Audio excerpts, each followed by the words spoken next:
Hello everyone, welcome to exam quest. ये UPSC EPFO current affairs batch का हमारा पहला लेक्चर है, जिसके अंदर हम कुछ इंपॉर्टेंट स्कीम्स को कवर करने जा रहे हैं। हमारी पहली स्कीम है इंटीग्रेटेड ओम्बड्समैन स्कीम। देखिए, किसी भी बैंक के अंदर अगर आपको कोई दिक्कत होती है, कोई कंप्लेंट होती है, तो तरीका यह है कि आप पहले उस बैंक के अंदर कंप्लेंट करते हैं। इस बैंक के पास 1 महीने का समय है। इस 1 महीने के समय के अंदर उसको आपकी कंप्लेंट का कुछ ना कुछ सॉल्यूशन देना होता है। तो 1 महीने का समय उस बैंक को मिला होता है। मान लीजिए इस 1 महीने के समय में वो आपकी कंप्लेंट सॉल्व नहीं कर पाया, ये आपकी पहली कंडीशन हो गई। दूसरी कंडीशन, उसने आपकी कंप्लेंट को सॉल्व तो कर दिया, लेकिन आप सेटिस्फाइड नहीं हुए उस सॉल्यूशन से, ये दूसरी कंडीशन हो गई। तीसरी कंडीशन, उसने कहा कि मुझे तुम्हारी एप्लीकेशन ही पसंद नहीं है, मैंने इसको रिजेक्ट कर दिया, तुम्हारी कंप्लेंट में कोई दम नहीं है। तो ये 3 केस हुए। क्या 3 केस? कि 1 महीने का समय बैंक को मिला था आपकी कंप्लेंट को सॉल्व करने का, 1 महीना पूरा हो चुका है और उसने आपकी कंप्लेंट को सॉल्व नहीं किया है, ये पहली कंडीशन। दूसरा, आपकी कंप्लेंट सॉल्व हो गई है लेकिन आप उस सॉल्यूशन से खुश नहीं है। और तीसरा, उसने आपकी कंप्लेंट को ही रिजेक्ट कर दिया। इन तीनों ही केस में एक कस्टमर क्या करे, वो फंस जाता है कि वो अपनी कंप्लेंट को लेके कहाँ जाए। तो उसके लिए आरबीआई ने एक ओम्बड्समैन ऑफिस बनाया था। ओम्बड्समैन एक सीनियर ऑफिसर होता है जिसके पास आप अपनी कंप्लेंट को ले जा सकते हैं, लेकिन आप उसके पास कंप्लेंट को तभी ले जा पाएंगे जब आप पहले बैंक के पास गए हैं और बैंक ने इन 3 में से कोई एक काम कर दिया है। या तो वो 1 महीने में आपको कोई सॉल्यूशन नहीं दे पाता, या फिर उसने सॉल्यूशन दिया आप खुश नहीं है, या उसने आपकी एप्लीकेशन रिजेक्ट कर दी। अगर ये 3 केस हो जाते हैं तो आप ओम्बड्समैन के पास जाएंगे और वो आपकी सॉल्यूशन प्रोवाइड करेगा। ये होती है आपकी ओम्बड्समैन स्कीम।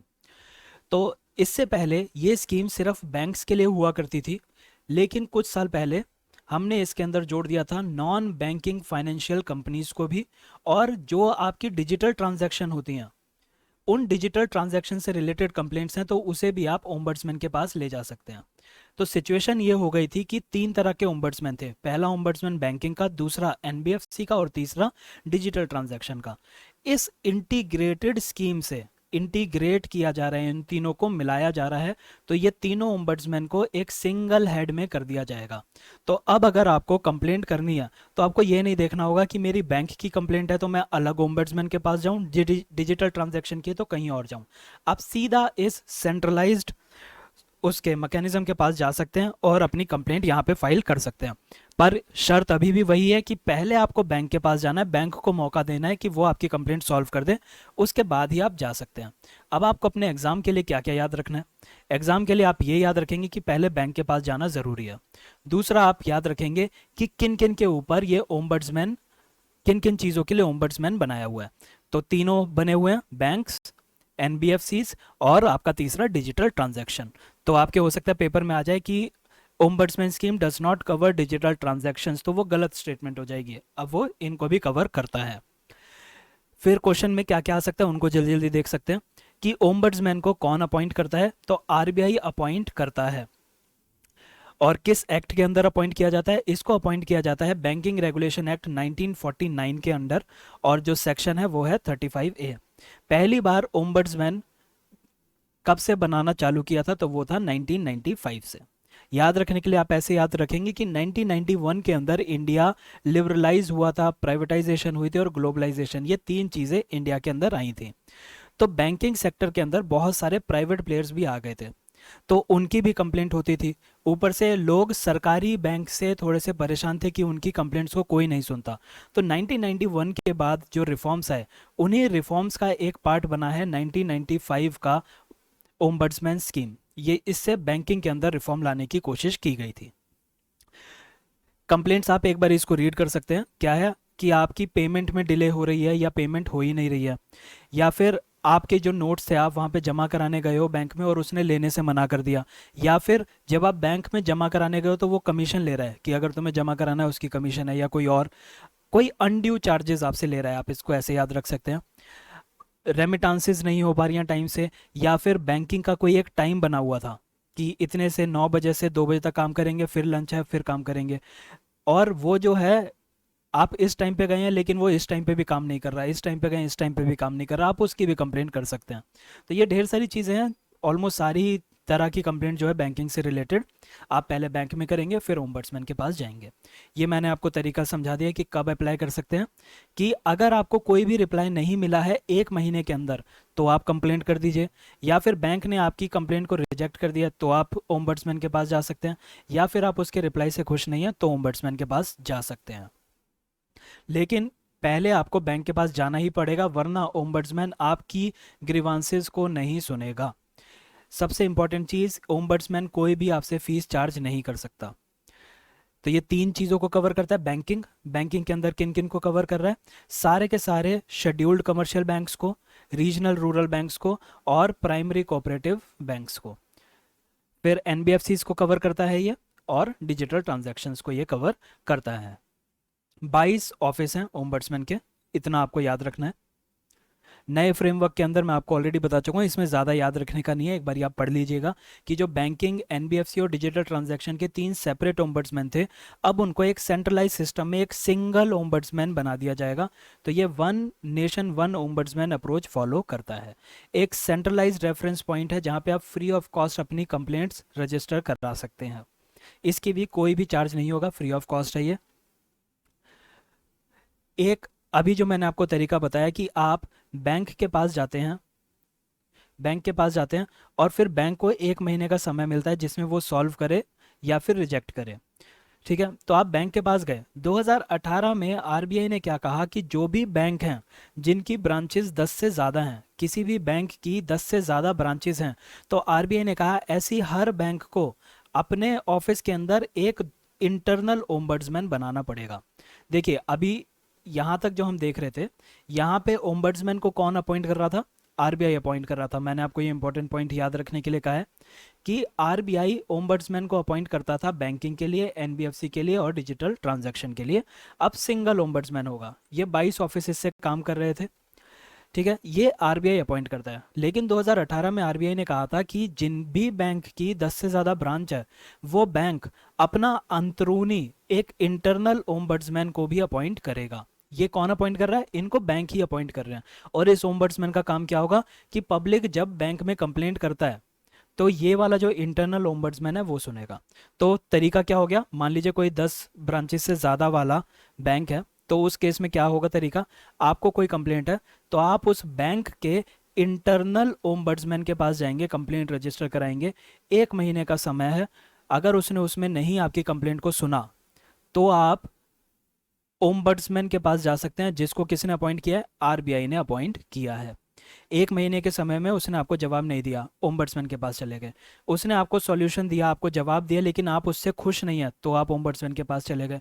उसने आपकी एप्लीकेशन को रिजेक्ट कर दिया तो भी आप ओम्बड्समैन के पास चले गए। ये हमारी पूरी स्कीम थी। अगली स्कीम देखते हैं हम, प्रधानमंत्री आवास योजना ग्रामीण। देखिए इसके अंदर ऊपर वाली के अंदर कोई भी मिनिस्ट्री नहीं थी क्योंकि वो आरबीआई की स्कीम है। अब से हमें मिनिस्ट्री देखनी बहुत ज़रूरी है। तो प्रधानमंत्री आवास योजना, आपने बहुत ज़्यादा सुना होगा। हाउसिंग फॉर ऑल करके स्कीम्स बनाई थी कि हमें 2022 तक सभी को हाउसेस प्रोवाइड करने हैं। इसका एक अर्बन कंपोनेंट था कि अर्बन एरिया के अंदर हाउसेस प्रोवाइड किए जाएंगे, और दूसरा रूरल कंपोनेंट था कि रूरल एरिया के अंदर हाउसेस प्रोवाइड किए जाएंगे। Housing for all by 2022, urban component and rural component. तो प्रधानमंत्री आवास योजना अर्बन जो थी उसको इम्प्लीमेंट कर रही है मिनिस्ट्री, मिनिस्ट्री ऑफ, इसको ऐसे लिखा जाता है ministry of housing and urban affairs, जिसको मैं महुआ कहता हूं, ministry of housing and urban affairs. और रूरल एरिया के अंदर जो मिनिस्ट्री कर रही है वो है मिनिस्ट्री ऑफ रूरल डेवलपमेंट। देखिए आपको कंफ्यूज करने के लिए जो ऑप्शन दिया जाएगा वो यूपीएससी ऑप्शन देगी, मिनिस्ट्री ऑफ पंचायती राज। वो सही ऑप्शन नहीं है, आपको मिनिस्ट्री ऑफ रूरल डेवलपमेंट करना है। तो इसके अंदर क्या किया जा रहा है? जो भी लोग थे जो कि होमलेस थे, रूरल एरियाज के अंदर जो लोग होमलेस हैं, जिन लोगों के पास कच्चा हाउस है, कच्चे घरों में रह रहे हैं, या फिर हाउस बहुत ही बुरी हालत में है, उन सभी को गवर्नमेंट ने कहा था कि हम पक्का हाउस प्रोवाइड करेंगे। पक्का हाउस, ये जो पक्का हाउस है सिर्फ घर घर प्रोवाइड नहीं किया जाएगा, इसके अंदर दूसरी एमेनिटीज या फिर फैसिलिटीज भी प्रोवाइड की जाएंगी। ये दूसरी फैसिलिटीज क्या होती हैं? जैसे कि ड्रिंकिंग वाटर होना चाहिए, ड्रिंकिंग वाटर होना चाहिए, यहाँ पे सैनिटेशन होना चाहिए। तो गवर्नमेंट ने क्या कहा कि हम ऐसे लोगों को जो ऐसे घरों में रह रहे हैं रूरल एरियाज के अंदर, हम उनको पक्का हाउस प्रोवाइड करेंगे विद बेसिक एमिनिटीज। तो देखिए बेसिक एमिनिटीज में सैनिटेशन से रिलेटेड आपने सुना हुआ है स्वच्छ भारत मिशन ग्रामीण। तो उन्होंने क्या कहा, पक्का घर तो देना ही देना है, सैनिटेशन के अंदर हम उन्हें टॉयलेट बनाने का भी पैसा देंगे। टॉयलेट बनाने के लिए 12,000 रुपये दिए जाएंगे कि तुम 12,000 रुपये सरकार से ले जाओ और अपने घर के अंदर टॉयलेट बनाओ। ठीक है, तो ये पक्का हाउस विद एमिनिटीज के अंदर आ जाता है, टॉयलेट का भी सेक्शन आ जाता है इसके अंदर। न्यूज़ में ये क्यों थी स्कीम? न्यूज़ में इसलिए थी क्योंकि 2020-21 जब कोरोना इंडिया में बहुत ज़्यादा आया था, तो उस टाइम पे जितने भी प्रोजेक्ट सैंक्शन हुए थे उसका केवल 6% घर, केवल 6% घर पूरे हो पाए हैं। और ये किस वजह से हुआ? क्योंकि कोविड ने प्रोग्रेस को स्टॉल कर दिया था। ये आपके लिए इतना इंपॉर्टेंट नहीं है, आपको सिर्फ स्कीम की डिटेल्स पता होनी चाहिए कि किन को मिलेगा। तो अब मैंने आपको बता दिया कि जो ऐसे घरों में रह रहे हैं, पर इनको चुना कैसे जाएगा? मान लीजिए मैं कल को अपने घर से निकल के रोड पे जाके रहने लग जाऊं और मैं कहूं कि जी मैं तो होमलेस हूं, मुझे घर दे दो। तो क्या गवर्नमेंट मुझे घर दे देगी? क्या मुझे ये जो पक्का हाउस विद एमिनिटीज़ मिल रही है, 12,000 रुपये टॉयलेट के मिल रहे हैं, क्या मुझे मिल जाएंगे? तो ऐसा नहीं है, हर किसी को नहीं मिलता है। तो इसका जो एक तरीका है, वो तरीका क्या है? देखिए इसके अंदर जो सोशियो इकोनॉमिक कास्ट सेंसस होता है, ये लिखा हुआ है। सोशियो इकोनॉमिक कास्ट सेंसस एक कंडक्ट कराया था। इस सोशियो इकोनॉमिक कास्ट सेंसस के अंदर हमने ये इंफॉर्मेशन भी ली थी कि किसके पास हाउसेज हैं और किस तरह के हैं, पूरी तरह से ये वेरीफाई हुआ था।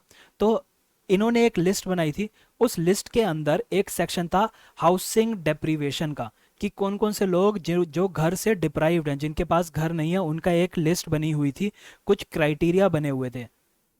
तो उसके अंदर जिस जिसका नाम होगा सोशियो इकोनॉमिक कास्ट सेंसस के अंदर, वो सभी के सभी एलिजिबल हैं प्रधानमंत्री आवास योजना ग्रामीण के अंदर बेनिफिट लेने के लिए। तो इसकी आइडेंटिफिकेशन कैसे होगी, किसको मिलेगा? क्या मैं घर से बाहर जाके रहने लग जाऊं तो मुझे मिलेगा? नहीं, मुझे नहीं मिलेगा। लेकिन अगर किसी का नाम सोशियो इकोनॉमिक कास्ट सेंसस के अंदर हाउसिंग डेप्रीवेशन पैरामीटर के अंदर आता है तो सिर्फ उसको मिलेगा। और ऐसा नहीं है कि सिर्फ उसका नाम आ गया तो उसको मिल जाएगा। क्या किया जाएगा? हम SECC की सोशियो इकोनॉमिक कास्ट सेंसस की इस लिस्ट को देखेंगे, इसके अंदर हाउसिंग डेप्रीवेशन पैरामीटर्स को देखेंगे, लोगों के नाम देखेंगे, फिर लोगों को, फिर ये जो नाम है, इस नामों को ग्राम सभा के पास भेजा जाएगा और ग्राम सभा से पूछेंगे कि बताओ क्या इन्हें सही में घर मिलना चाहिए या नहीं। जब ग्राम सभा वेरीफाई कर लेगा कि हाँ इसको वाकई में ज़रूरत है घर की, तो उसके बाद हम प्रधानमंत्री आवास योजना ग्रामीण के अंदर इनको बेनिफिट देंगे। अब जो हम बात करते हैं कि लोगों को घर मिलेगा, क्या इसमें पूरा का पूरा घर मिल जाएगा? नहीं, ऐसा नहीं है कि इन्हें पूरा घर मिल जाएगा। इनको क्या मिलेगा? इनको मिलेगा या तो 1,20,000 रुपये मिलेंगे या फिर 1,30,000 रुपये मिलेंगे। ये किस पे डिपेंड करेगा? अगर आप किसी प्लेन एरिया में रह रहे हैं, ठीक है, प्लेन एरिया में रह रहे हैं, पहाड़ों पे नहीं रह रहे, जंगलों में नहीं रह रहे, प्लेन एरिया है, तो आपको 1,20,000 रुपये मिलेंगे। अगर आप रह रहे हैं किसी बहुत ही डिफिकल्ट एरिया के अंदर, डिफिकल्ट एरिया कैसे हो गए? जैसे नॉर्थ ईस्टर्न स्टेट्स हैं, हिली एरियाज हैं, लेफ्ट विंग एक्सट्रीमिस्ट, जहाँ पे माओवादियों का गढ़ बना हुआ है, माओवादी जहाँ पे डेवलपमेंट नहीं होने देते, आप अगर ऐसे एरियाज में रह रहे हैं तो आपको 1,30,000 रुपये मिलेंगे। ये दो चीज़ें मिलती हैं, पूरा का पूरा घर नहीं मिलता, ये मिलते हैं, प्लस में 12,000 रुपये, 12,000 रुपये चाहे आप कहीं पे भी रह रहे हो आपको टॉयलेट बनाने के लिए दिए जाएंगे। इसके जो पैसे हैं, हम कह रहे हैं कि 1,20,000 रुपये देंगे, 1,30,000 रुपये देंगे, तो बहुत ज़्यादा खर्चा हो जाएगा गवर्नमेंट्स का। तो ये जो खर्चा है, ये खर्चे की पूर्ति कहाँ से होगी? तो इस खर्चे की पूर्ति के लिए सेंट्रल गवर्नमेंट 60% कंट्रीब्यूट करेगा, अगर प्लेन एरियाज़ की बात की जाए तो, ठीक है, अगर नॉर्मल एरियाज़ की बात की जाए तो। और स्टेट जो है वो 40% पैसा देगा, यानी कि 60% पैसा सेंटर की तरफ से आएगा, 40% पैसा स्टेट देगा, अगर आप प्लेन एरियाज में नॉर्मल स्टेट्स में रह रहे हैं। पर अगर आप हिली एरियाज में रह रहे हैं, नॉर्थ ईस्ट में रह रहे हैं, लेफ्ट विंग एक्सट्रीमिस्ट वाले एरिया में रह रहे हैं, तो सेंटर 90% पैसा देगा और 10% पैसा जो है वो स्टेट देगी। ऐसा क्यों होता है? क्योंकि ये वाले जो एरियाज होते हैं यहाँ पे डिफिकल्ट डिफिकल्ट एरिया है, यहाँ की अंदर डेवलपमेंट ज़्यादा नहीं हो पाती, यहाँ की जो गवर्नमेंट्स हैं वो ज़्यादा अमीर नहीं होती, यहाँ की जो स्टेट गवर्नमेंट होगी वो ज़्यादा अमीर नहीं होगी। तो इसलिए सेंटर कहती है कि कोई बात नहीं, हम तुम्हें 90% दे देंगे, 90% दे देंगे, तुम सिर्फ 10% दो। तो इसकी जो न्यूज़ थी, इसकी न्यूज़ ये है कि जो हाउसिंग फॉर ऑल की हम बात करते हैं कि 2022 तक हम दे देंगे, तो 21 तो आपका चल ही रहा है, 2022 आने वाला है। तो हमारे जो टारगेट था, हम उस टारगेट से कितनी दूर हैं? तो अभी तक सिर्फ 55% घर बन पाए हैं। सॉरी, 25 लिख दिया मैंने, ये 55% है, केवल 55% घर बन पाए हैं। ये आपको एक बारी रीड कर लेना है। बाकी जो स्कीम की इंपॉर्टेंट चीज़ है वो मैंने आपको बता दी है। एक चीज़ और है इसके अंदर कि घर का साइज कितना होना चाहिए? घर का साइज होना चाहिए 25 स्क्वायर मीटर। 25 25 मीटर स्क्वायर का घर होगा, सिर्फ उसके लिए ये 1,20,000 1,30,000 है। 12,000 टॉयलेट बनाने के लिए। टॉयलेट बनाने के लिए जो पैसा है वो स्वच्छ भारत मिशन के अंदर आ रहा है। इसको कन्वर्जेंस कहा जाता है। जब एक ही स्कीम, कोई एक स्कीम है, स्कीम वन, इस स्कीम वन के अंदर दूसरी स्कीम्स भी हेल्प कर रही हैं, तो इसको कन्वर्जेंस कहते हैं। जैसे जो हमारा प्रधानमंत्री आवास योजना है, इस योजना में मकान बन रहा होगा, किसी आदमी ने मान लीजिए 1,20,000 रुपये मिल गए हैं उसको, अब वो घर बना रहा है। घर बनाने के लिए उसको मजदूर चाहिए होगा, अब मजदूर भी अपनी मजदूरी लेगा, तो मजदूर के मान लीजिए दिन के 400-500 रुपये होते हैं, तो वो कहाँ से दे पाएगा? वो खुद ऑलरेडी गवर्नमेंट से पैसा ले रहा है तभी मकान बना पा रहा है। वो कच्चे घर में रहता था, वो डिलापिडेटेड हाउसेज में रहता था, वो होमलेस था। ऐसा आदमी कहाँ से 400 रुपये की मजदूरी दे देगा? तो गवर्नमेंट ने क्या कहा कि तुम 90 दिनों का एमजी नरेगा के वर्कर से काम ले सकते हो। एमजी नरेगा के वर्कर से 90 दिनों तक काम ले सकते हो। और एमजी नरेगा को पेमेंट कौन करती है? सरकार करती है। तो जो भी प्रधानमंत्री आवास योजना में घर बनाएगा वो 90 दिनों तक एमजी नरेगा की लेबर को एम्प्लॉय कर सकता है। वो 12,000 रुपये स्वच्छ भारत मिशन ग्रामीण के 12,000 रुपये यूज़ करके टॉयलेट बना सकता है। तो ये सारी भी कन्वर्जेंस होती हैं। उज्ज्वला स्कीम के अंदर ऐसे जो पक्के घर बन जाएंगे, इनको उज्ज्वला स्कीम के अंदर एलपीजी कनेक्शन मिलेगा। ये इसको कहा जाता है कन्वर्जेंस। तो आपको कंफ्यूज नहीं होना। मिनिस्ट्रीज की कौन सी है मैं ऑलरेडी बता चुका हूँ। प्रधानमंत्री आवास योजना के दो कंपोनेंट, अर्बन और ग्रामीण, और ये किसके अंदर आता है? याद है, हाउसिंग फॉर ऑल बाय 2022 के अंदर आता है कि सभी को हम 2022 तक घर दे देंगे। और उस सपने को पूरा करने के लिए हमने ये स्कीम बनाई है, प्रधानमंत्री आवास योजना। और इसके दो कंपोनेंट है, एक जो अर्बन एरिया में काम करेगा, एक जो ग्रामीण एरिया या फिर रूरल एरिया में काम करेगा। अर्बन एरिया में काम करेगा तो कौन सा मंत्रालय? Ministry of housing and urban affairs. और ग्रामीण एरिया में करेगा तो मिनिस्ट्री ऑफ रूरल डेवलपमेंट करेगा। अगर आपको हमारी वीडियोस पसंद आ रही हैं और आप हमें सहयोग करना चाहते हैं, हमारी थोड़ी हेल्प करना चाहते हैं, तो आप इस यूपीआई आईडी के ऊपर डोनेट कर सकते हैं। आप कोई भी प्लेटफॉर्म यूज़ करेंगे वहाँ पे ये यूपीआई आईडी इंसर्ट करके डोनेशन की जा सकती है। ये डोनेशन किसी भी कोर्स की फ़ीस नहीं है, ये सिर्फ एक सहयोग राशि है जो कितनी भी हो सकती है। आप ज़रूरी नहीं है कि आप 100 रुपये, 1,000 रुपये या कुछ बड़ी अमाउंट डोनेट करें। आप 1 रुपये से ज़्यादा कितना भी डोनेट कर सकते हैं, 10 रुपये, 5 रुपये, 50 रुपये। आपका हर एक कंट्रीब्यूशन हमारे लिए बहुत ही ज़्यादा वैल्यूएबल है और हमें सपोर्ट प्रोवाइड करता रहता है, हमें एनकरेज करता रहता है कि हम इसी तरह से आपको वीडियोस प्रोवाइड करते रहें। अगर आप नहीं कर सकते हैं किसी भी कारणवश, तो आप हमारी वीडियोस को लाइक करना ना भूलें, अपने दोस्तों के साथ शेयर करें, और अगर चैनल पर नए हैं तो चैनल को सब्सक्राइब ज़रूर करें। अगली स्कीम जो हम देखेंगे, अगली स्कीम है प्रधानमंत्री वन धन योजना। तो देखिए, नाम से ही आपको पता चल रहा है, ये प्रधानमंत्री तो भूल जाइए, वन और धन। वन है फॉरेस्ट और धन है वेल्थ। तो फॉरेस्ट की वेल्थ, फॉरेस्ट की वेल्थ क्या होती है? फॉरेस्ट में ढेर सारी घास उगती है, हो सकता है उस घास को लोग खाते हो। फॉरेस्ट के अंदर हनी मिलता है, हनी मिलता है, वो यूज़ कर सकते हैं। फॉरेस्ट में कुछ कुछ पेड़ ऐसे होते हैं जहाँ से हमें वैक्स मिलती है, डाई मिलती है, कलर मिलते हैं फॉरेस्ट से। तो ये जो सारी चीज़ें होती हैं, इन सारी चीज़ों को कहा जाता है minor forest produce.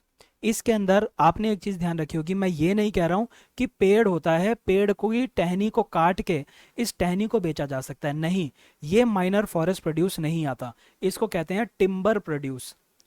Timber produce. तो टिम्बर प्रोड्यूस की हम बात नहीं कर रहे हैं, यानी कि आप पूरे के पूरे पेड़ को नहीं काट सकते, आप सिर्फ और सिर्फ माइनर फॉरेस्ट प्रोड्यूस को यूज कर सकते हैं। माइनर फॉरेस्ट प्रोड्यूस जो होते हैं वो प्लांट बेस्ड प्रोडक्ट होते हैं, प्लांट बेस्ड प्रोडक्ट होते हैं, माइनर होते हैं और फॉरेस्ट में प्रोड्यूस हो रहे होते हैं। एग्जाम्पल मैं दे चुका हूँ, हनी हो गया, डाई हो गया, वैक्स हो गया, बैम्बू हो गया। बैम्बू को बैम्बू को हम टिम्बर नहीं मानते, ठीक है, बैम्बू को हम माइनर फॉरेस्ट प्रोड्यूस में ऐड करते हैं, ये आपको याद रखना है। यूपीएससी ये कई बार पूछ चुकी है, आगे भी पूछ सकती है कि बैम्बू जो है वो माइनर फॉरेस्ट प्रोड्यूस है या नहीं। तो बैम्बू हो गया, पत्ते हो गए, लीव्स हो गई, ठीक है, आपका वैक्स हो गया, डाई हो गया, हनी हो गया, ये सब माइनर फॉरेस्ट प्रोड्यूस है। तो जो जंगल है, जंगलों के अंदर जो लोग रहते हैं वो ज़्यादातर आदिवासी होते हैं, ट्राइबल पॉपुलेशन होती है। ट्राइबल पॉपुलेशन जंगल में रहता है, फॉरेस्ट में रहता है, फॉरेस्ट में से ही चीज़ों को इकट्ठा करके खाता है, फॉरेस्ट के ही सामान को इकट्ठा करके वो बेचता है और कमाई करता है। यानी कि मैं कह सकता हूँ ट्राइबल पॉपुलेशन पूरी तरह से फॉरेस्ट पे डिपेंडेंट होती है, फॉरेस्ट पे डिपेंडेंट होती है। ये ट्राइबल पॉपुलेशन अलाउड है कि ये माइनर फॉरेस्ट प्रोड्यूस को इकट्ठा करे, माइनर फॉरेस्ट प्रोड्यूस को इकट्ठा करे और इसको बेच के कमाई करता रहे। लेकिन ये जो माइनर फॉरेस्ट प्रोड्यूस हैं ये नॉन टिम्बर होते हैं, ये टिम्बर नहीं बेच सकता है, ठीक है, ये आपको याद रखना है। तो प्रधानमंत्री वन धन योजना क्या होती है? देखिए, कोई भी चीज़ है, कोई भी चीज़ है, जैसे मैं अभी अपनी क्लासेस बना रहा हूँ, मैं इस क्लास के लिए थंबनेल अच्छा ना बनाऊं, मैं इस क्लास की पीडीएफ ग्रुप्स पे शेयर ना करूं, या फिर मैं लोगों से ना बोलूं कि वो लाइक करें या शेयर करें। By the way please video को लाइक करें और शेयर करें, अगर चैनल पर नए हैं तो चैनल को सब्सक्राइब करें। अगर मैं ये सारे काम नहीं करता हूं तो जो मेरी वीडियो है वो 2-3 लोग देखेंगे, उसके बाद उसको कोई भी नहीं देखेगा। तो मेरे को बार बार बोलना पड़ता है कि लाइक करें, शेयर करें, और मुझे थंबनेल अच्छा बनाना पड़ता है कि आप उसको देख के अट्रैक्ट हों और उसको देखने आए। तो ये सारी चीज़ें क्या होती हैं, इनको कहा जाता है कि मैं अपने प्रोडक्ट की मार्केटिंग कर रहा हूँ, मैं लोगों को बता रहा हूँ कि भाई मेरा भी प्रोडक्ट है, मेरे प्रोडक्ट को देखो। अब मानिए कि जंगल के अंदर एक आदमी था, उसने 10 पत्ते इकट्ठे कर लिए और उन 10 पत्तों को जाके मार्केट में बेच दिया, उसको 10 रुपये मिल गए। क्या वो 10 रुपये से अपना घर चला पाएगा? बिल्कुल नहीं चला सकता। लेकिन अगर अगर मैं इसको बता दूं कि तू इन पत्तों को ऐसे ही जाके किसी को भी मत बेच, तू अपने आस पड़ोस के सारे लोगों से बोल कि वो पत्ते इकट्ठे कर लें, सब के सब पत्ते इकट्ठे कर लें।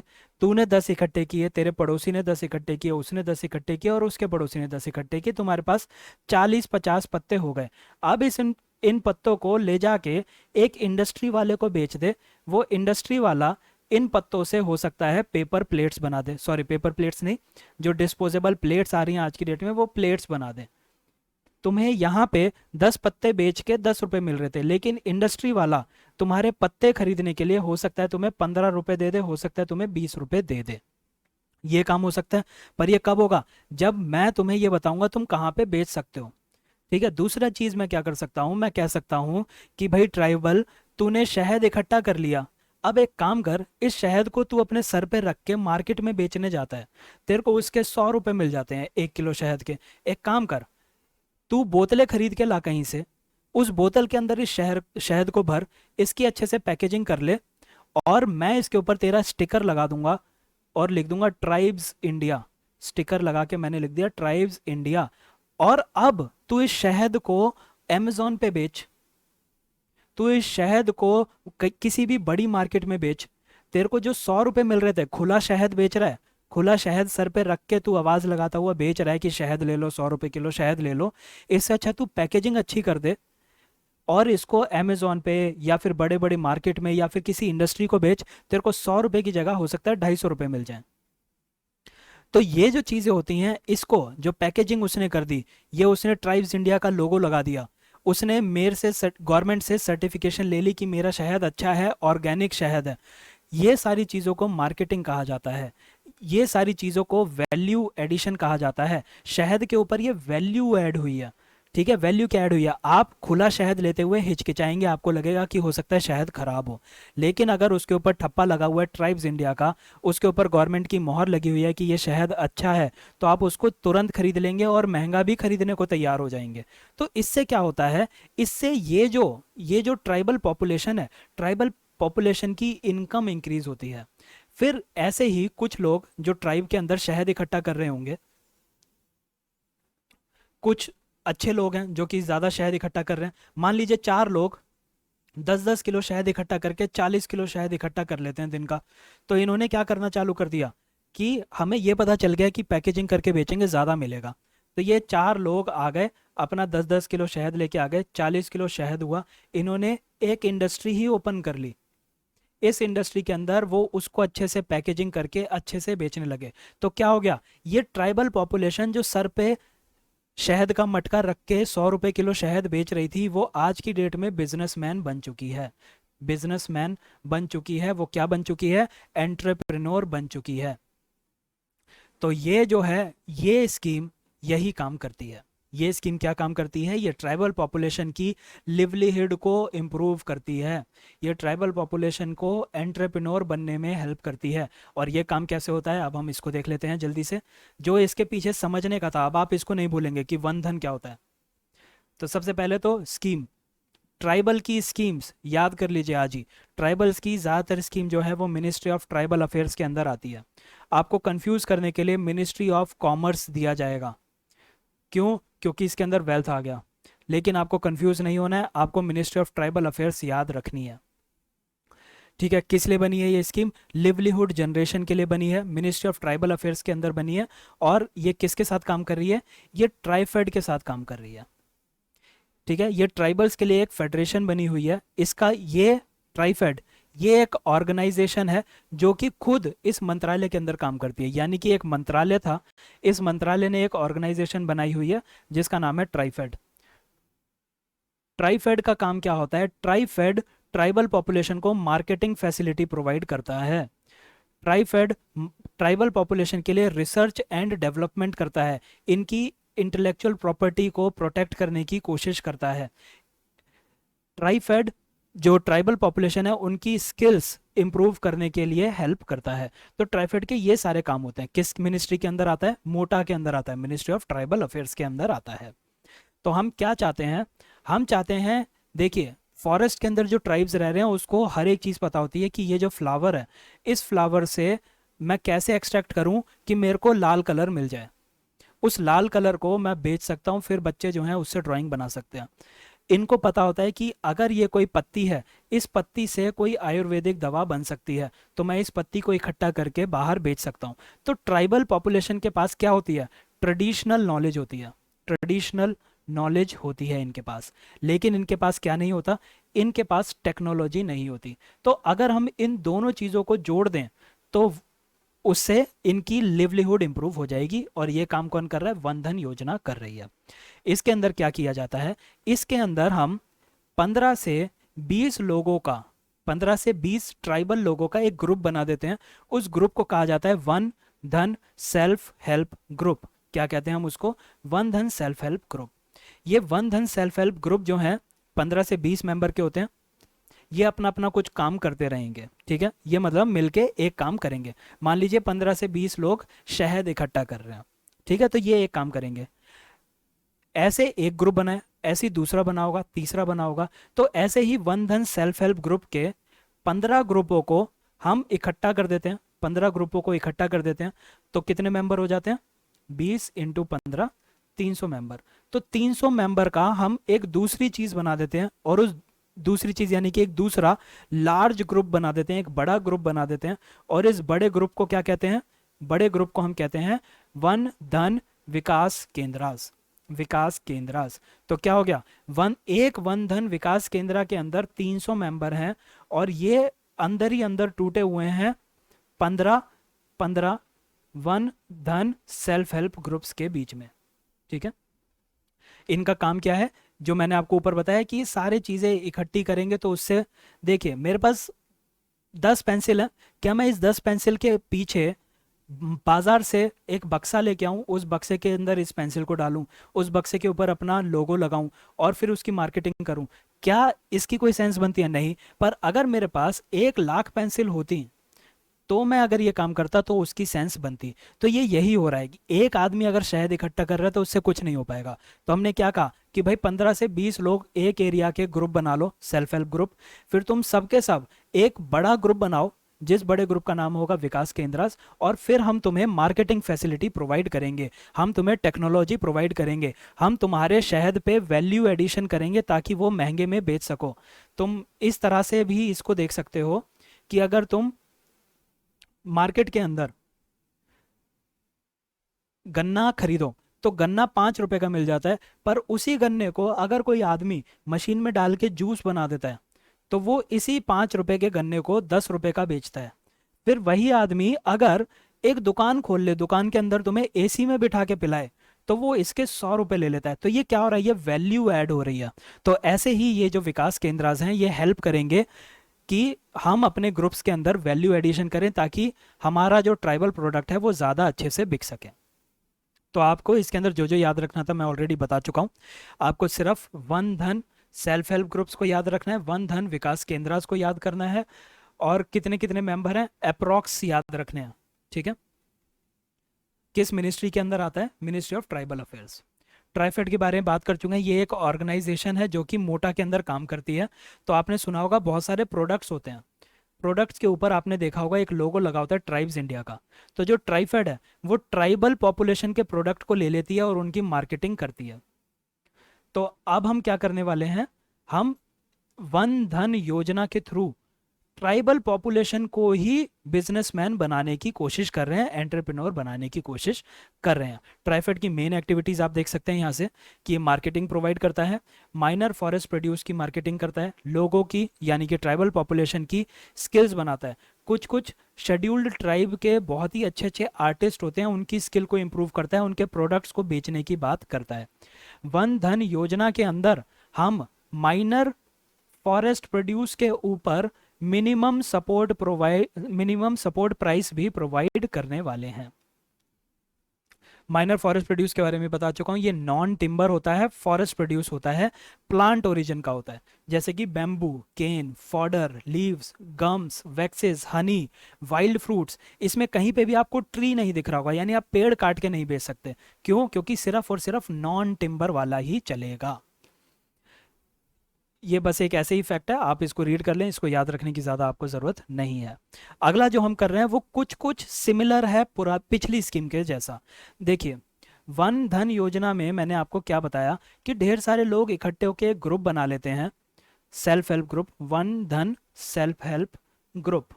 फिर ये 15 से 20 मेंबर का एक ग्रुप बनता है। ऐसे ही 15 ग्रुप मिलके एक बड़ा ग्रुप बनाते हैं और उसका नाम होता है वन धन विकास केंद्रास। तो ये क्या करते हैं, जितना ज्यादा बड़ा स्केल पे काम होगा, ठीक है, जो आपकी परचून की दुकान है वो कितनी ऐड कर लेगा, शायद वो हो सकता है न्यूज़पेपर में एक दिन ऐड दे पाए, लेकिन जो रिलायंस है, रिलायंस कितनी ऐड दे सकता है, रिलायंस डेली की 10 ऐड देता है। फिर उसके बाद वो शाहरुख खान को भी एडवर्टीजमेंट के लिए पैसे देता है। क्यों देता है? क्योंकि इसके पास इतना पैसा भी है, क्योंकि ये बड़ा हो चुका है। इसके पास जो आपकी पड़ोस की दुकान वाला है वो हो सकता है 10 बिस्किट के पैकेट बेच रखता हो अपने पास, 10 बिस्किट के पैकेट हैं इसके पास, रिलायंस के पास 10 लाख पैकेट होते हैं। तो इसीलिए जितना ज़्यादा आप बड़ा होगा उसी हिसाब से ज़्यादा काम होगा। एक एग्जांपल और मैं यहाँ पे आपको देना चाहूँगा, थोड़ा सा डाइवर्ट हो रहा हूँ लेकिन आपकी नॉलेज के लिए काफ़ी अच्छा है ये। देखिए, अमूल ने क्या किया, अमूल ने कहा कि भाई ढेर सारे दूध वाले हैं जो बाहर जाके शहरों में गांव गांव में जाके डेली का अपना 10 किलो दूध बेचते हैं। अमूल ने क्या कहा कि तुम वहां पे मत जाओ, मैंने तुम्हारे पास एक कलेक्शन सेंटर बना दिया, तुम अपना 10 किलो दूध मुझे बेच दो। तो अमूल जो है इनका 10 किलो दूध ले लेता था और फिर उसकी पैकेजिंग करता था और पूरी जगह पे दूध की सप्लाई कर देता था। इससे लोगों को दूर तक जाना नहीं पड़ा, उनको एक अश्योर्ड बायर मिल गया। ये आदमी जब मार्केट में बेचने जाता था, घरों घरों में बेचने जाता था, कोई खरीदेगा कोई नहीं खरीदेगा, सुबह से लेकर शाम तक वो चक्कर काट रहा है, हो सकता है उसके 10 में से सिर्फ 8 किलो बिके। लेकिन अब क्या हो गया, अमूल 10 किलो का 10 किलो खरीदने लग गया, तो उसको एक अश्योर्ड इनकम मिल गई, लोगों के पास पैसा आने लग गया। तो ये क्यों पाया? क्योंकि जो 10 किलो था वो 10 किलो नहीं रहा, इन सब ने उसको एक जगह पे इकट्ठा कर दिया और उसको इकट्ठा करने के बाद उसकी मार्केटिंग अच्छे से होने लगी। अब यही काम हम वंधन में कर रहे हैं और जो हमारी अगली स्कीम है वो भी कुछ कुछ इसी तरह से होगी। अगली स्कीम क्या है? One district one product. जैसा नाम है इस स्कीम का बिल्कुल वैसा ही काम है। पहले तो आप इसकी मिनिस्ट्री देखेंगे कि इसकी मिनिस्ट्री कौन सी है। 3 मिनिस्ट्री में आपको इसमें कंफ्यूजन हो सकती है। Ministry of corporate affairs, ministry of finance, ministry of commerce and industry. देखिए आपको वो इस ऑप्शन के अंदर ये तीनों देगा। सही ऑप्शन है ministry of commerce and industry. ये सब याद रखने के लिए मैं आपको तरीका बताता हूँ। देखिए ministry of corporate affairs, corporate corporate corporate, ठीक है। बार बार क्यों रिपीट कर रहा हूँ, क्योंकि कॉरपोरेट क्या होता है, बिजनेस, बिजनेस या फिर फर्म, ठीक है। तो जो भी स्कीम किसी कंपनी से जुड़ी होगी, किसी कंपनी को रेगुलेट कर रही है, किसी कंपनी के लिए भलाई कर रही है, चांसेस है वो मिनिस्ट्री ऑफ कॉरपोरेट अफेयर्स की होगी। मिनिस्ट्री ऑफ फाइनेंस, फाइनेंस पैसे से डील करता है, पैसे से डील करता है, ठीक है। Ministry of commerce and industry, ये किससे डील करती है, ये डील करती है ट्रेडिंग से, ये डील करती है एक्सपोर्ट से, ठीक है। तो जो भी ट्रेडिंग की स्कीम होगी, एक्सपोर्ट की स्कीम होगी, आप ministry of commerce and industry पे दाव लगा सकते हैं। जो फाइनेंस, जो कि पैसों से डील कर रही है, पैसों की सप्लाई बढ़ा रही है, लोगों को पैसा पहुंचा रही है उनके अकाउंट में, तो वो फाइनेंस की होगी। चांसेस बोल रहा हूं मैं, हो सकता है कोई इसके अंदर वो भी निकल आए। तो देखिए वन डिस्ट्रिक्ट वन प्रोडक्ट, ये क्या करता है, ये स्कीम कहती है कि एक, देखिए हमारी बहुत सारी डिस्ट्रिक्ट ऐसी हैं जहाँ पे मान लीजिए ये एक डिस्ट्रिक्ट है, इस डिस्ट्रिक्ट के अंदर चूड़ियों का काम बहुत ही अच्छा होता है, बहुत ही अच्छी बैंगल्स बनती हैं इस डिस्ट्रिक्ट के अंदर। तो बैंगल्स बना बना के एक एक दुकानदार उस बैंगल को रिटेल ग्राहकों को बेच रहा है। तो हम क्या कह रहे हैं कि इस पूरी की पूरी डिस्ट्रिक्ट में हम पूरा का पूरा फोकस रखेंगे बैंगल्स के ऊपर, ठीक है। यहाँ पे हम कोशिश करेंगे कि ये जो बैंगल्स वाले हैं इन सब को एनकरेज किया जाए कि ये उसकी मार्केटिंग अच्छे से करें, उनको हम सपोर्ट प्रोवाइड करेंगे, सपोर्ट प्रोवाइड करेंगे। और फिर क्या होगा, हम उन्हें बायर, बायर से लिंक कर देंगे। कौन से बायर से, फॉरेन बायर से। क्यों, क्योंकि इंडिया के जो ट्रेडिशनल प्रोडक्ट हैं, इंडिया की जो ट्रेडिशनल मान लीजिए साड़ीज़ हैं, इंडिया की ट्रेडिशनल बैंगल्स हैं, तो ये जो इंडिया के ट्रेडिशनल प्रोडक्ट हैं इनको फॉरेनर्स बहुत लाइक करते हैं। तो हम क्या कहेंगे कि इस डिस्ट्रिक्ट के अंदर बैंगल्स बनाने वाले बहुत सारे लोग हैं, यानी कि इनके पास कला है बैंगल्स बनाने की। हम अगर उन्हें थोड़ा सा सपोर्ट प्रोवाइड करें, हम अगर उन्हें किसी तरह कांटेक्ट करा दें फॉरेन बायर से, तो वो अपने प्रोडक्ट को एक्सपोर्ट भी कर सकता है। अगर वो एक्सपोर्ट करेगा तो इंडिया के पास फॉरेन फॉरेन करेंसी आएगी, तो उसका फॉरेक्स रिजर्व इंक्रीज होगा, इंडिया का एक्सपोर्ट प्रमोट होगा। इन लोगों को देखिए दिल्ली में बेचेगा यही सेम चूड़ियाँ, तो हम कहेंगे हमें नहीं चाहिए, हमें ट्रेडिशनली, मतलब हम खुद वेस्टर्न के पीछे भागते रहते हैं, हम ट्रेडिशनल नहीं खरीदते, तो हम कहेंगे 10 रुपए की चूड़ी लूंगा मैं तो। लेकिन जब वो किसी फॉरेन बायर को देगा तो वो कहेगा 10 की नहीं है, ये 50 रुपए की चूड़ी है, और फॉरेन बायर खुशी खुशी 50 देगा। क्यों, क्योंकि ये प्रोडक्ट एग्जॉटिक लगता है उन्हें। तो हम क्या कर रहे हैं, वन डिस्ट्रिक्ट वन प्रोडक्ट के अंदर हम एक डिस्ट्रिक्ट के ऊपर फोकस करेंगे, उस डिस्ट्रिक्ट में वो एक प्रोडक्ट बनाएगा और उस प्रोडक्ट को हम एक्सपोर्ट करने की कोशिश करेंगे। कौन सी मिनिस्ट्री करेगी, ministry of commerce and industry करेगी। इसमें हम कन्वर्ट कर देंगे हर एक डिस्ट्रिक्ट को एक एक्सपोर्ट हब में। तो कोई डिस्ट्रिक्ट बैंगल्स एक्सपोर्ट कर रही होगी, कोई डिस्ट्रिक्ट साड़ी एक्सपोर्ट कर रही होगी, कोई डिस्ट्रिक्ट कोई और हैंडीक्राफ्ट, हैंडीक्राफ्ट का मटेरियल एक्सपोर्ट कर रही होगी। तो इस तरह से हर एक डिस्ट्रिक्ट जो है वो एक्सपोर्ट हब बनती जाएगी। हम इसका तरीका क्या होगा, पहले हम ये ढूंढेंगे कि किस डिस्ट्रिक्ट में कौन सा प्रोडक्ट हम फोकस कर सकते हैं, फिर उसके बाद उस प्रोडक्ट को बनाने में या फिर उसको एक्सपोर्ट करने में जो भी दिक्कतें आती हैं उनको सॉल्व करेंगे। फिर जो लोकल लोकल एक्सपोर्टर या मैन्युफैक्चरर हैं उनको बड़ा बनाने की कोशिश करेंगे, बायर ढूंढेंगे इंडिया से बाहर, जैसे कि हो सकता है कोई इंडियन है जो बाहर रह रहा है, जो इंडिया का प्रोडक्ट खरीदना चाहता हो। तो ये सारी चीज़ें करके हम उसके एक्सपोर्ट को प्रमोट करेंगे। तो हर एक डिस्ट्रिक्ट जो है वो एम्प्लॉयमेंट को भी जनरेट करेगी। यहाँ पे एम्प्लॉयमेंट भी जनरेट होगा, एक्सपोर्ट भी ज़्यादा होगा, ज़्यादा पैसे आएंगे, लिवलीहुड अच्छा हो जाएगा। तो अभी जो फोकस है वो है 106 प्रोडक्ट पे। ये 106 प्रोडक्ट हमने 103 डिस्ट्रिक्ट में आइडेंटिफाई किए हैं, और ये 103 डिस्ट्रिक्ट 27 स्टेट्स के अंदर आती हैं। ऐसा भी हो सकता है कि एक डिस्ट्रिक्ट के अंदर 2 प्रोडक्ट भी ले लें, और ऐसा भी हो सकता है कि 2 डिस्ट्रिक्ट हैं जहाँ पे एक ही प्रोडक्ट बहुत अच्छा चल रहा है, तो उनको भी हम ज्वाइन करके भेज सकते हैं, नॉट वेरी इंपॉर्टेंट।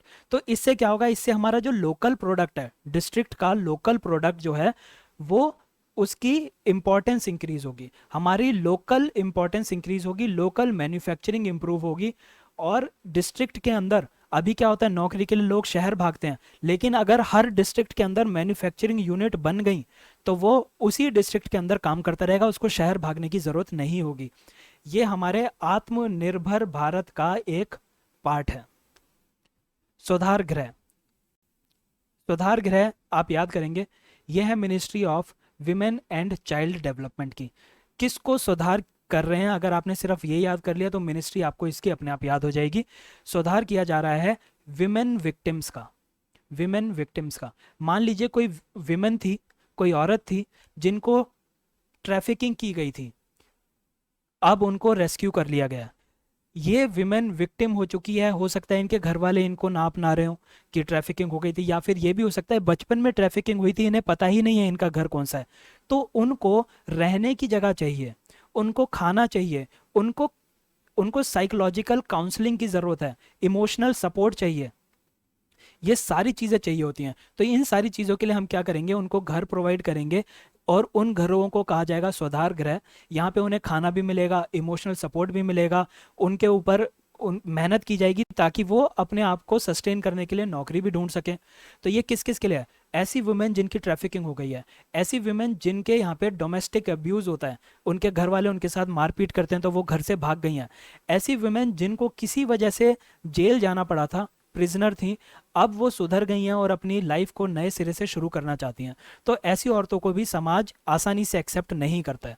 तो जो भी विमेन डिफ़िकल्ट सर्कमस्टांसेस में होंगी, उनके लिए ये घर बनाए गए हैं जहाँ पे सारी चीज़ें उन्हें प्रोवाइड की जाएंगी। आप एक बारी पढ़ सकते हैं कि किस किस किस तरह से उनको वायलेंस हो सकती है, जैसे टेररिस्ट वायलेंस हो गई, मैरिटल लिटिगेशन हो गया, फैमिली में टेंशन है, डोमेस्टिक वायलेंस हो रही है, HIV एड्स है, ये सारी चीज़ें आप एक बारी रीड कर लेंगे।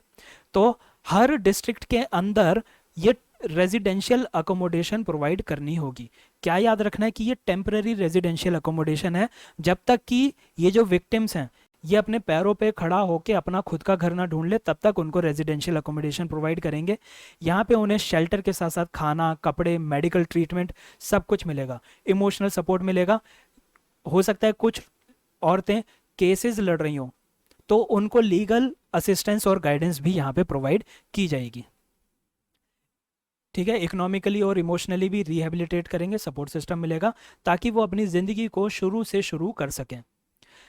ठीक है, ये आप एक फैक्ट पढ़ सकते हैं, ज़्यादा इंपॉर्टेंट नहीं है। फैक्ट क्या कहता है कि जो बड़े बड़े शहर और डिस्ट्रिक्ट हैं जहाँ पे पॉपुलेशन 40 लाख से ज़्यादा है, 40 लाख का मतलब 4 मिलियन किसी भी तरह से लिखा मिल सकता है, जहाँ की ऐसे डिस्ट्रिक्ट और शहर जहाँ की पॉपुलेशन 40 लाख से ज़्यादा है, वहाँ पे एक से ज़्यादा सुधार गृह भी बना सकते हैं।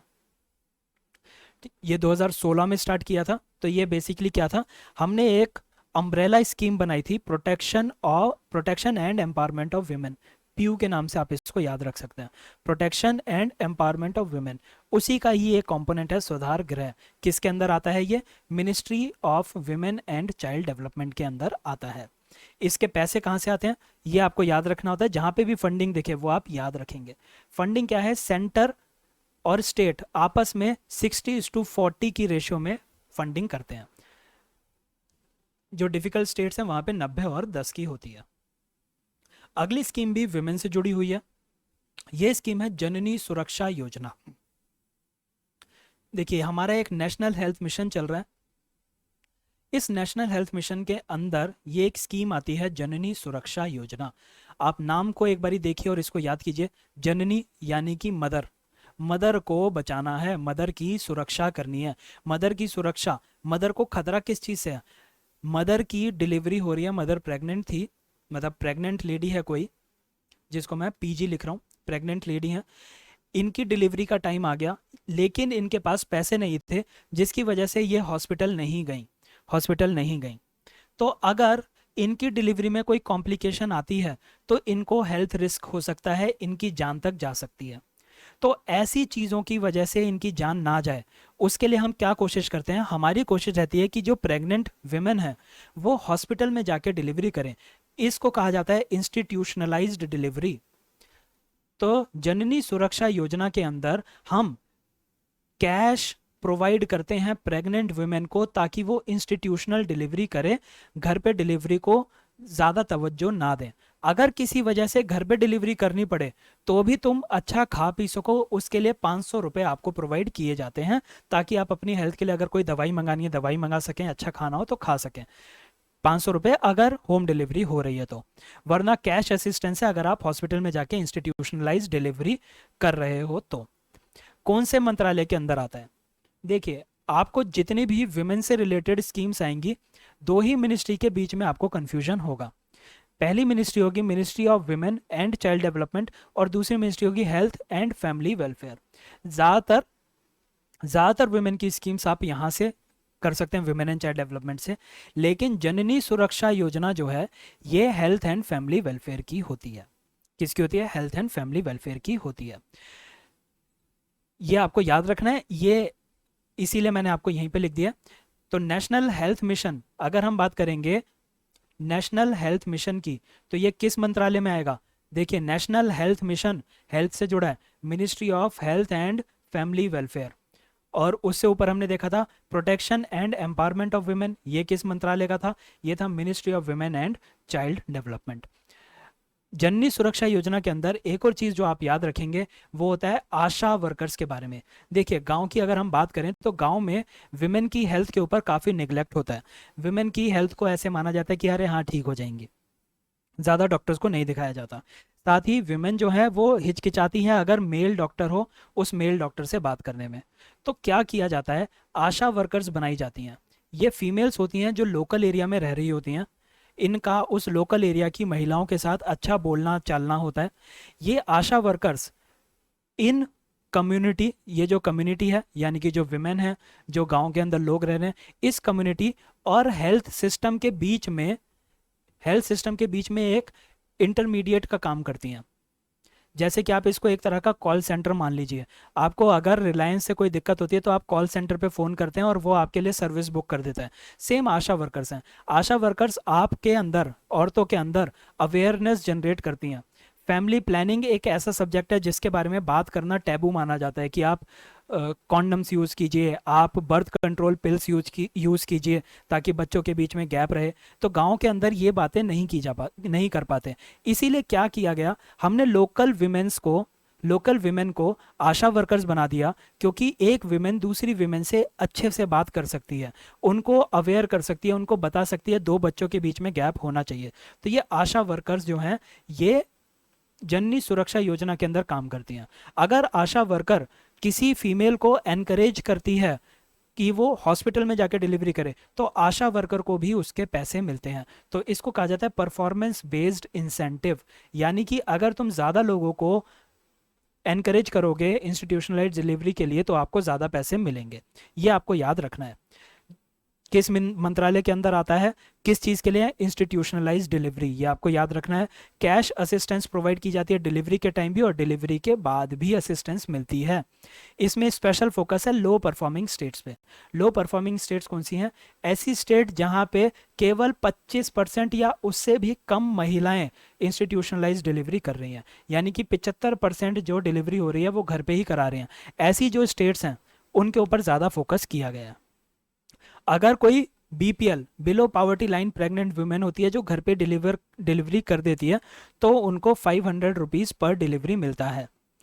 एक चीज़ और इसमें ख्याल रखने की है वो ये कि कितने बच्चों की डिलीवरी का पैसा मिलेगा। एक महिला को एक बार ही बच्चा हुआ तो उसको कैश असिस्टेंस दे दी, दूसरी बार हुआ तो भी दे दी, क्या तीसरी बार भी देंगे? बिल्कुल देंगे। चौथी बार देंगे, पांचवी बार देंगे, जितने भी बार हो उतनी बार दिया जाएगा। महिला की एज चाहे 15 साल हो चाहे 25 साल हो उसको कैश असिस्टेंस दी जाएगी। 15 मैं इसलिए बोल रहा हूँ क्योंकि आपको याद रहे ताकि, ठीक है?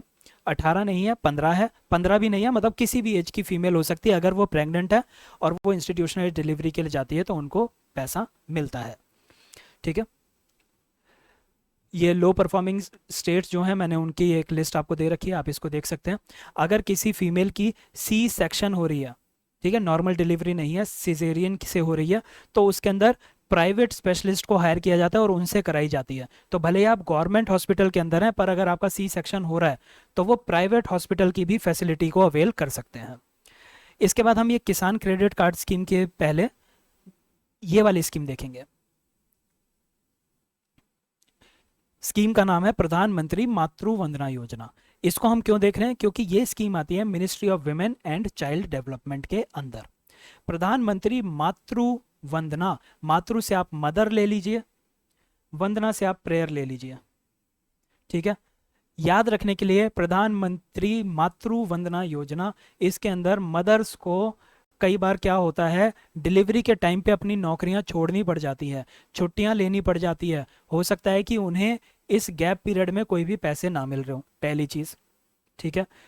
कोई हो सकता है बिजनेस वुमेन है, उसको पैसे ना मिल रहे हो, पहली चीज़।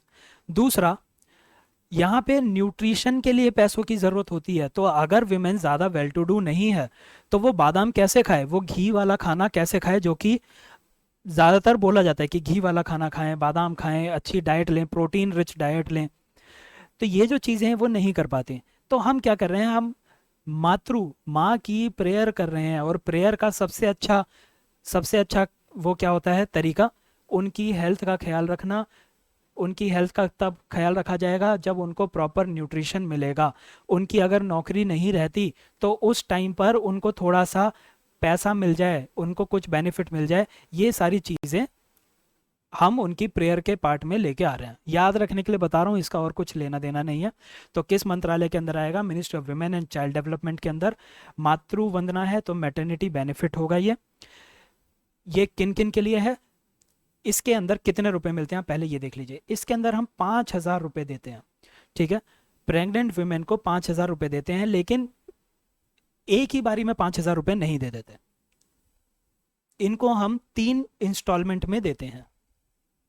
पहली इंस्टॉलमेंट दी जाती है जब ये अपनी प्रेगनेंसी का रजिस्ट्रेशन कराते हैं कि हम प्रेग्नेंट हैं, तो उसकी रजिस्ट्रेशन कराई, उसका इनको कुछ पैसे पहली इंस्टॉलमेंट मिल जाएगी। फिर उसके बाद जब बच्चा हो गया तो बच्चे के बर्थ का रजिस्ट्रेशन कराना है। पहले किसका रजिस्ट्रेशन था? प्रेगनेंसी का। फिर बर्थ का रजिस्ट्रेशन कराना है और एंटीनेटल यानी बर्थ के बाद के जो चेकअप होने हैं वो कराने हैं। तब उन्हें दूसरी इंस्टॉलमेंट मिल जाएगी। तीसरी इंस्टॉलमेंट कब मिलेगी? तीसरी इंस्टॉलमेंट मिलेगी जब पहली साइकिल कंप्लीट हो जाएगी वैक्सीनेशन की। बच्चों को कुछ वैक्सीनेशन लगती है, जब उसका पहला चरण खत्म हो जाएगा बच्चे का, तब उसको तीसरी इंस्टॉलमेंट मिल जाएगी। तो टोटल मिला के इन 3 इंस्टॉलमेंट के पैसे 5,000 रुपये होते हैं, ये आपको याद रखना है। दूसरी बात, एक विमेन थी, उसको 5,000 रुपये मिल गए पहले बच्चे पे। दूसरा बच्चा हुआ, क्या उसको फिर से 5,000 रुपये मिलेंगे? नहीं, उसको 5,000 रुपये नहीं मिलते। ये जो है ये बहुत ही अजीब सी चीज़ है। लोगों ने जब ये स्कीम बनी थी तो क्रिटिसाइज भी किया था। क्या कहा था? 2016 में इसकी क्रिटिसिज्म ये होती थी कि आप जननी सुरक्षा योजना में कह रहे हैं कि कितनी भी बार प्रेग्नेंट हो जाओ, हम आपको कैश असिस्टेंस देंगे ताकि आपकी इंस्टीट्यूशनलाइज डिलीवरी हो जाए। लेकिन मातृ वंदना योजना के अंदर आप सिर्फ फर्स्ट बच्चे के लिए दे रहे हो, तो कम से कम 2 बच्चों के लिए ये मिलना चाहिए। ये इसकी वो थी, याद रखने के लिए आपको बता दिया। क्यों मिल रहे हैं 5,000 रुपये? ताकि आप अपने न्यूट्रिशन को पूरा कर सको। और अगर आपको कोई वेज लॉस हो रहा है, मान लीजिए कोई फीमेल थी जो कि कंस्ट्रक्शन साइट पे बेलदारी करती थी, ईंटों को एक जगह से दूसरी जगह पहुंचाती थी, प्रेग्नेंट हो गई, अब उसको उस बेलदारी के पैसे तो मिलेंगे नहीं, वो तो डेली वेज अर्नर थी। तो उसको उस प्रेगनेंसी के 2-3 महीने जो है वहां पे पैसा नहीं मिल रहा होगा, तो गवर्नमेंट क्या कहती है, ये लीजिए 5,000 रुपये, आप अपने खाने पीने का ख्याल रखिए और आपकी जो वेज लॉस हो रहा है हम उसका थोड़ा सा ख्याल रख रहे हैं मातृ वंदना योजना के अंदर। इस किसके कौन कौन इसके अंदर एलिजिबल है? प्रेग्नेंट वुमेन या लैक्टेटिंग मदर्स, उनको 5,000 रुपये मिलेंगे 3 इंस्टॉलमेंट में। Early registration, antenatal checkup and registration of birth, और दूसरा completion of first cycle of vaccination. सिर्फ ये पहले बच्चे के लिए होगा। अब हम स्कीम देखते हैं, किसान क्रेडिट कार्ड स्कीम। बहुत ही सिंपल सी स्कीम है, इसके बारे में आपको ज़्यादा टेंशन नहीं लेना है क्योंकि नाम से ही आपको सब कुछ पता चल रहा है। किसान के लिए है, क्रेडिट देती है यानी कि लोन देती है, ठीक है। जो जो याद रखना है, जहाँ पे वो फंसा सकता है वो मैं आपको बताता हूँ। देखिए, ये होता है छोटे लोन्स के लिए, ठीक है, स्मॉल लोन्स। तो आपको जैसे पिछले साल का जो क्वेश्चन आया था उसके अंदर उसने दे दिया था किसान क्रेडिट कार्ड पे लोन ले सकते हैं घर बनाने के लिए, हाउस बिल्ड करने के लिए बना सकते हैं। हाउस बिल्ड कराने के लिए आपको लाखों रुपए चाहिए होते हैं, लेकिन ये बहुत ही छोटा लोन होता है, तो ये वाला ऑप्शन गलत हो जाएगा। इस तरह से वो आपको फंसाने की कोशिश करेगा। तो इसमें क्या होता है, किसानों को, अभी देखिए किसान जो है ये गांव है, ठीक है, दूर दराज एक गांव यहाँ पे है, इसके अंदर ये एक छोटा सा किसान है वी के नाम से। बैंक की ब्रांच है अर्बन एरिया के अंदर यहाँ पे। अब इसको अगर लोन लेना होगा तो ये 50-60 किलोमीटर अपनी साइकिल चला के आएगा, क्योंकि छोटा किसान है, गाड़ी तो है नहीं उसके पास। साइकिल चला के आएगा यहाँ पे, वो लोन के लिए अप्लाई करेगा, उसका लोन सैंक्शन हो जाएगा, फिर वो वापस जाएगा। उसको 10,000 रुपये मिल गए, उसने ये 10,000 रुपये से बीज खरीद लिए, बीज उसने बो दिए। अब उसको 5,000 रुपये की ज़रूरत है ताकि वो फर्टिलाइज़र खरीद सके। फिर से जाएगा बैंक के पास, 5,000 रुपये लेके आएगा, फर्टिलाइज़र खरीद लेगा, और फिर फर्टिलाइज़र अप्लाई कर देगा। फिर उसको किसी और वजह से पैसों की ज़रूरत पड़ गई तो फिर बैंक भागा। तो गवर्नमेंट ने क्या कहा, गवर्नमेंट ने कहा कि ये ले भाई, तेरे को हम एक क्रेडिट कार्ड दे देते हैं, ठीक है, ये तेरा क्रेडिट कार्ड कह लो, डेबिट कार्ड कह लो, या फिर स्मार्ट कार्ड कह लो, ठीक है। तुम्हें जब भी पैसों की ज़रूरत पड़े, हमने तुम्हारे स्मार्ट कार्ड के अंदर इतनी लिमिट डाल दी है, तुम्हें जब भी पैसों की ज़रूरत पड़े, 10,000 रुपये की ज़रूरत पड़ी, स्मार्ट कार्ड से पेमेंट कर दो या फिर एटीएम से निकाल लो, ठीक है। फिर तुम्हें ज़रूरत पड़ी 5,000 की, स्मार्ट कार्ड यूज़ करो, 5,000 रुपये खर्च करो। तो ये स्मार्ट कार्ड प्रोवाइड कर दिया जाता है, इस स्मार्ट कार्ड को कहा जाता है किसान क्रेडिट कार्ड। तो ये टाइमली क्रेडिट सपोर्ट देते हैं। अगर ये चीज़ नहीं होगी, किसान को बार बार इतनी दूर जाना पड़ेगा, बैंक में दुनिया भर की फॉर्मेलिटी करनी पड़ेगी, तो उसके लिए किसान क्या करता है, अपने पड़ोस के जमींदार के पास जाता है और कहता है कि मुझे 5,000 रुपये दे दे, मेरी फसल बिकेगी तो दूंगा। तो ये जो जमींदार है बाद में उसको एक्सप्लॉइट कर सकता है। तो किसान क्रेडिट कार्ड स्कीम जो है ये चीज़ खत्म कर देती है। तो ये शॉर्ट टर्म क्रेडिट रिक्वायरमेंट के लिए होता है, जैसे कि कल्टीवेशन ऑफ क्रॉप्स। अगर तुमने क्रॉप उगा ली, अब इसके बाद तुम्हें मार्केटिंग करनी है, तुम्हें ट्रक ट्रक पकड़ के तुम्हें इसे मार्केट तक पहुंचाना है, तो ट्रक के पैसे देने पड़ेंगे, वो भी तुम किसान क्रेडिट कार्ड से कर सकते हो, ठीक है। इसके अंदर तुम्हें लोन लेना है तो वो भी किसान क्रेडिट कार्ड में हो जाएगा। ये चीज़ आपको याद रखनी है कि वो अपने घरेलू खर्चे के लिए भी किसान क्रेडिट कार्ड से पैसा यूज कर सकता है, पर छोटा पैसा, बहुत ज़्यादा पैसा नहीं। ऐसा नहीं कि लाखों रुपए यूज करके उसने घर ही बना डाला, ऐसा नहीं होगा, ठीक है। इन्वेस्टमेंट भी की जा सकती है, बहुत सारे इससे काम हो सकते हैं। इसके अंदर फ्लेक्सिबल लिमिट दे देते हैं। ये जो लिमिट है ये इस बात पे डिपेंड करती है कि फार्मर के पास कितनी ज़मीन है। मैंने यहाँ पे लिमिट बोली थी, कोई संख्या क्यों नहीं बताई, कोई नंबर क्यों नहीं बताया, क्योंकि वो ज़मीन पे डिपेंड करता है। अगर बहुत छोटी ज़मीन है तो 10,000 रुपये दिए जाते हैं, थोड़ी बड़ी है तो 50,000 रुपये तक दे दी जाती है। ये स्मार्ट कार्ड की तरह, डेबिट कार्ड की तरह कैसे भी आप इसको बोल सकते हैं, कैसे भी इसको आप यूज़ कर सकते हैं। तो इसके अंदर आप एग्रीकल्चर इनपुट भी खरीद सकते हैं, ये आप एक बार देख लीजिए। सारे commercial banks, regional rural bank, small finance bank, cooperative इसमें जा सकते हैं। एक चीज़ जो इसके अंदर आपको ख्याल रखना है वो ये कि कौन कौन स्मार्ट कार्ड ले सकता है। तो कोई भी फार्मर ले सकता है, साथ के साथ टीनेंट फार्मर भी ले सकता है। फार्मर दो तरह के होते हैं, ये ज़मीन है, ये लैंड का टुकड़ा है, ये लैंड का टुकड़ा राजू ओन करता है और इसके ऊपर खेती बाड़ी करता है। तो ये जो राजू है ये लैंड ओनिंग फार्मर है, ये लैंड को ओन करता है और फार्मर भी है। मान लीजिए एक दूसरा लैंड का टुकड़ा है सुमित का। सुमित गांव में नहीं रहता, वो शहर में रहने लग गया है, लेकिन उसकी ज़मीन गांव में पड़ी है। तो एक आदमी आया अमित नाम का, अमित ने कहा सुमित भैया आपकी ज़मीन पड़ी है, क्या हम वहाँ पे खेती बाड़ी कर लें। तो सुमित ने कहा कि ठीक है, मुझे तू महीने के 2,000 रुपये देता रही और तू अपनी खेती बाड़ी कर ले। तो जो अमित है टीनेंट फार्मर। क्यों? क्योंकि ये किराए की ज़मीन पे फार्मिंग कर रहा है, ठीक है। तो ऐसे लोग भी जो टीनेंट फार्मर्स हैं ये भी किसान क्रेडिट कार्ड ले सकते हैं। किसानों का कोई सेल्फ हेल्प ग्रुप बना हुआ है, या फिर गांव के अंदर ढेर सारे सेल्फ हेल्प ग्रुप बने होते हैं। कॉन्सेप्ट में बता चुका हूँ, ढेर सारे लोग आपस में इकट्ठा होते हैं, कुछ पैसे जमा करते हैं ताकि वो उस पैसे से कुछ बिजनेस कर सकें, कुछ अच्छा काम कर सकें। जब इसकी स्कीम आएगी तब हम इसके बारे में बात करेंगे। Self help group bank linkage programme आएगा तब इसके बारे में बात करेंगे। तो ये जॉइंट लायबिलिटी ग्रुप्स हैं, ये भी फार्मर्स के ग्रुप बने होते हैं, सिर्फ नाम याद रखिए अभी आप। ये भी किसान क्रेडिट कार्ड ले सकते हैं। एक और चीज़ जो आप याद रखेंगे वो ये कि सिर्फ और सिर्फ खेती बाड़ी करने वाले लोग ही किसान क्रेडिट कार्ड नहीं लेते। अगर कोई मछली पालन कर रहा है, फिशरीज में है, तो वो भी ले सकता है। अगर कोई एनिमल हस्बेंड्री कर रहा है तो वो भी ले सकता है। आप ये चीज़ देख सकते हैं, ये सिर्फ एक फैक्ट है, इसको याद रखने की इतनी ज़रूरत नहीं है। अगली स्कीम हम कर रहे हैं सुगम्य भारत स्कीम। बहुत ही इजी स्कीम है, इसमें सिर्फ एक ही कंफ्यूजन हो सकती है कि कौन सी मंत्रालय है। तो हो सकता है लोग देखें सुगम्य, सुगम्य का मतलब होता है जाना, आना जाना, कुछ ऐसा ही मतलब होता है सुगम्य का। तो सुगम्य भारत, तो लोग कहेंगे सुगम्य का मतलब आना जाना यानी कि ट्रैवलिंग, तो इसकी जो मिनिस्ट्री होगी वो ट्रैवलिंग से जुड़ी होगी।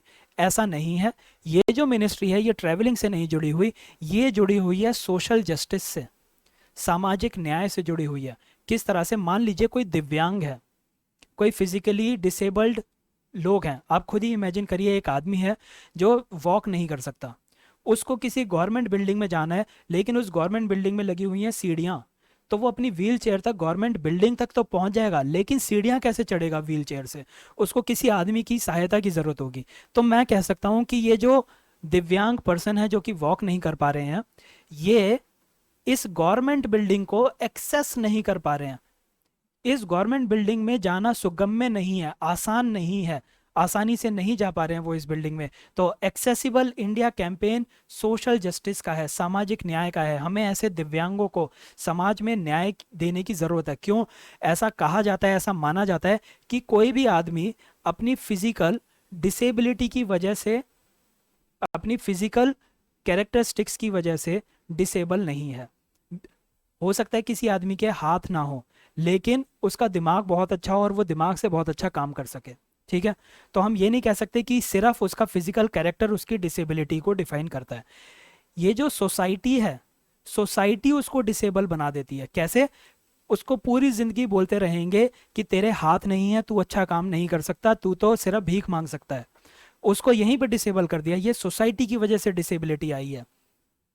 उसको पढ़ाई नहीं दी जाएगी अच्छे से। जो बुक्स हैं, बुक्स ब्रेल में नहीं लिखी हुई, जितनी भी अच्छी अच्छी बुक्स हैं वो सारी की सारी इंग्लिश में लिखी हैं, हिंदी में लिखी हैं, लेकिन ब्रेल में उनकी ट्रांसलेशन नहीं हो पाती। तो अगर उसका दिमाग अच्छा है, वो पढ़ ही नहीं पा रहा, तो जो ये हमारी सोसाइटी है, जो हमारा समाज है, वो उसको अपनी फिजिकल चैलेंजेस से बाहर नहीं आने दे रहा है। तो हम क्या कर रहे हैं, हम इस एक्सेसिबल इंडिया कैंपेन से ऐसे लोगों को सामाजिक न्याय प्रोवाइड कर रहे हैं, सोशल जस्टिस प्रोवाइड कर रहे हैं। तो इसकी मिनिस्ट्री कौन सी होगी? Ministry of social justice and empowerment. इस मंत्रालय को अब आप कभी नहीं भूलेंगे। तो इसके अंदर हम क्या फोकस कर रहे हैं? पहला पहला फोकस जो है इस स्कीम का, वो है कि फिजिकली चैलेंज लोग अपने एनवायरनमेंट को अच्छे से एक्सेस कर सकें। यानी कि मुझे अगर किसी गवर्नमेंट बिल्डिंग में जाना है, तो गवर्नमेंट बिल्डिंग के अंदर रैंप होना चाहिए, रैंप होना चाहिए, ठीक है। उस बिल्डिंग के अंदर ऐसी फैसिलिटी होनी चाहिए कि कोई भी आदमी इजीली उसको एक्सेस कर सके। तो फिजिकल एनवायरनमेंट। दूसरा, उसको बिल्डिंग में जाना है, उसके लिए रैंप लगा दिया, लेकिन बस में कैसे चढ़ेगा वो?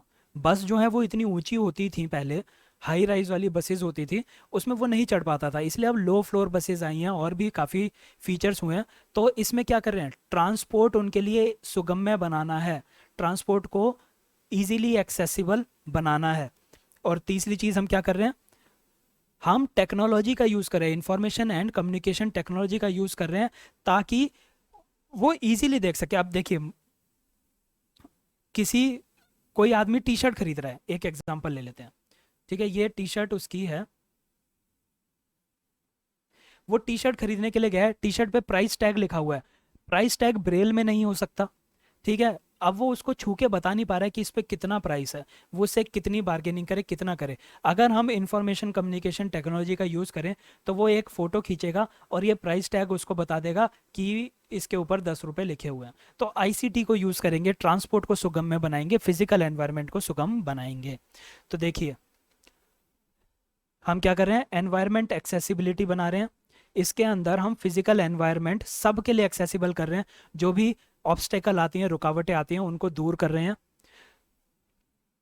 दूसरा, ट्रांसपोर्ट फैसिलिटी को हम एक्सेसिबल कर रहे हैं। देखिए पहले कंपोनेंट के अंदर हमने क्या कहा था, हमने कहा था कि हम 50% गवर्नमेंट बिल्डिंग्स की बात कर रहा हूँ, 50% गवर्नमेंट बिल्डिंग्स को सुगम्य बनाएंगे, इजीली एक्सेसिबल बनाएंगे। कहाँ पर? सारी की सारी स्टेट कैपिटल्स में, यानी किसी भी राज्य की कोई कैपिटल है तो वहाँ पे, और नेशनल कैपिटल में, इन दोनों जगहों पे, सारी स्टेट कैपिटल्स और नेशनल कैपिटल में 50% बिल्डिंग को हम सुगम्य बनाएंगे। ट्रांसपोर्ट में क्या कहा था कि 25% बसेस जो हैं उनको हम फिजिकली चैलेंज्ड के लिए फ्रेंडली बनाएंगे ताकि वो इजीली ट्रैवल कर सके, उनका right to travel with dignity बना रहे। डिग्निटी क्या है, आप बस के सामने खड़े हैं और आप लोगों से गुहार लगा रहे हैं कि कोई मेरी व्हील चेयर उठा के ऊपर रख दो ताकि मैं भी ट्रैवल कर सकूं, इसमें सम्मान नहीं है। तो इसीलिए हम ऐसी बसेस बनाएंगे जहाँ पे वो सम्मान से खुद चढ़ सके, हर किसी को पसंद है कि वो अपना काम खुद कर सके। तीसरी चीज़, हम इंफॉर्मेशन एंड कम्युनिकेशन सिस्टम बना रहे हैं, जैसे कि प्राइस टैग को पढ़ना, ताकि वो हॉल के अंदर एंटर कर सके, पैम्फलेट वगैरह पढ़ सके, ये सारी चीज़ें हम इसके अंदर बना रहे हैं।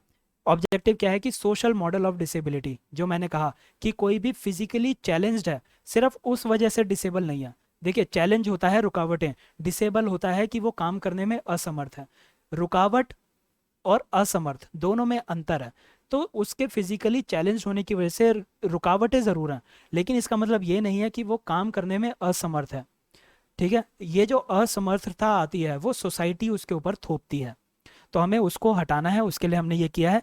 ये एक छोटा सा फैक्ट है जो आप चाहें तो याद रख सकते हैं कि अभी तक सिर्फ 7% पब्लिक बसेस सुगम्य हो पाई हैं। अगर आपको हमारी वीडियोस पसंद आई हो, ये जो हमारी स्कीम की वीडियो है, इसी तरह से आपको वीडियोस हम कोशिश करेंगे यहीं पे याद कराते रहें। वीडियोस पसंद आ रही हैं तो लाइक करना ना भूलें, चैनल पर नए हैं तो चैनल को सब्सक्राइब ज़रूर करें। और अगर आप हमें सपोर्ट करना चाहते हैं तो इस यूपीआई आईडी के ऊपर आप हमें डोनेट कर सकते हैं, इससे हमें काफ़ी हेल्प मिलेगी ताकि हम इसी तरह से आपको वीडियोस प्रोवाइड करते रहें। आप कितना भी डोनेट कर सकते हैं, ऐसी कोई लिमिट नहीं है कि आप 1000, 100 रुपये, 50 रुपये डोनेट करें।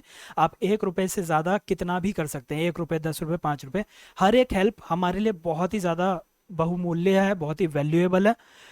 तो आप प्लीज़ कंसिडर करें, पर उसी केस में करना जिसमें आप केपेबल हों। अगर आप नहीं कर सकते तो कोई बात नहीं, आप बस हमारी वीडियो से अच्छे से पढ़ते रहें। आप हमारी पीडीएफ को इस चैनल से डाउनलोड, टेलीग्राम के चैनल से डाउनलोड कर सकते हैं। Thank you.